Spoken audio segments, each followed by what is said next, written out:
Hello all welcome back to my channel. ఈరోజు నేను వెరైటీగా బీరకాయ పప్పు వండుతున్నా పెసరపప్పుతోటి.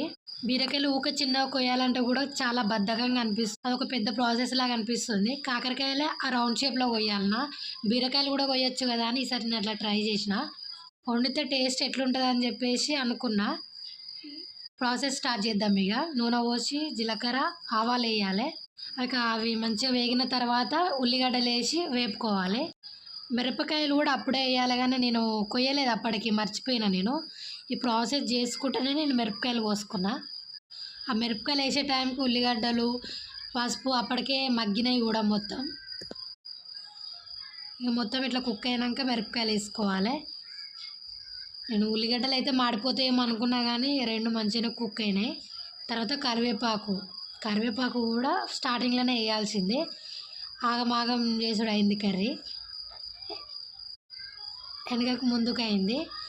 దీనికి కాంబినేషన్గా గుడ్లు తిందామని చెప్పేసి గుడ్లు కూడా ఉడకబెట్టుకున్న పక్క నుంచి. ఈ బీరకాయలు వేసేసిన. ఇవి ఫాస్ట్గా ఉడుకుతాయా లేదా అన్న డౌట్ కొద్దే వేసిన.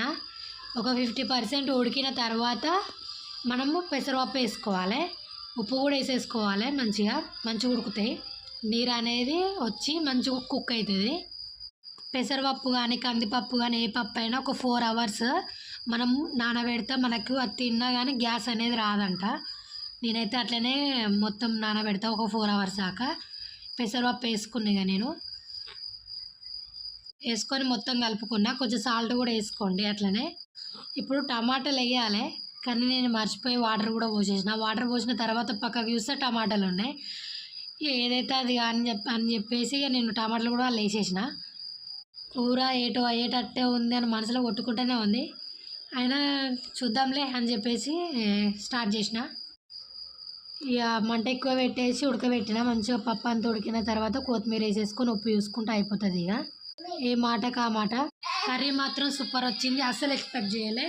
కొంచెం కిరికాస్ వండినా కదా, కొంచెం చేంజ్ అవుతుందేమో అనుకున్నా కానీ టేస్ట్ మాత్రం డబల్ అయింది. మీరు మాత్రం సబ్స్క్రైబ్ చేసుకోండి అబ్బా.